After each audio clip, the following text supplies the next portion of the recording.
तप स्वाध्याय ईश्वर प्रणिधानानि क्रिया योगाः।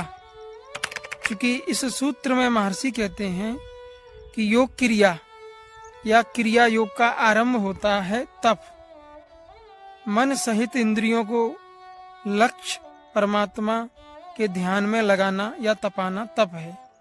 तप का अर्थ है सुख दुख सर्दी गर्मी मान अपमान को सहते हुए अपने शरीर और बुद्धि को सात्विक कर्म योग साधना के अंगों में लगाना।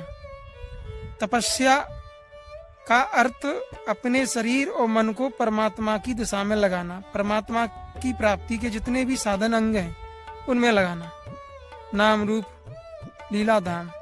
स्वाध्याय, स्वाध्याय का एक अर्थ होता है कि स्वयं का अध्ययन करना या स्वाध्याय करना। आज मैंने कितना जप किया, कितना ध्यान किया, कितना साधना के अंगों में स्वयं को लगाया और कितना मेरा मन विषय प्रपंच या बाहरी तत्वों में विकृत हुआ, इसका विश्लेषण करना। अपने शरीर मन को विषय वासना प्रकृति प्रपंच से हटा के ईश्वर के किसी भी आयाम या साधना के आयाम में लगाना स्वाध्याय है।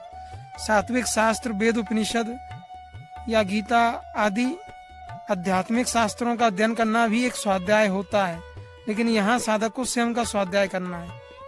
ईश्वर प्रणिधानानि, एकमात्र एक ईश्वर है जो सृजनकर्ता सृष्टा है, जिसके तेज के अंश मात्र से सृष्टि पैदा हुई है। उस ईश्वर के प्रति अपने प्रत्येक कर्म को समर्पित करना, साधना को समर्पण भाव से करना, भक्ति भाव से करना। ईश्वर की भक्ति श्रद्धा भाव और समर्पण से करना ही ईश्वर प्रणिधान है। ऐसा करने से साधक का चित्त शांत हल्का और निर्मल होता है और उसके कर्मों का फल परिणाम ईश्वर स्वयं वहन करता है। तो योग क्रिया का आरंभ इन तीन बिंदुओं पर होता है: तप, स्वाध्याय, ईश्वर प्रणिधानानि और क्रिया योगा। योग साधना या योग क्रिया यहाँ से स्टार्ट हो जाती है। तो साधक को समर्पित भाव से भक्ति करनी है, उस ईश्वर या परम तत्व परमात्मा के ही प्रति समर्पण करना है और उसके अतिरिक्त इस अनंत सृष्टि में कोई दूसरा ईश्वर या कोई तत्व ऐसा नहीं है जिसके प्रति समर्पण की अनिवार्यता है। वही एकमात्र ईश्वर है, उसी के प्रति समर्पण से योग क्रिया आरंभ हो जाती है।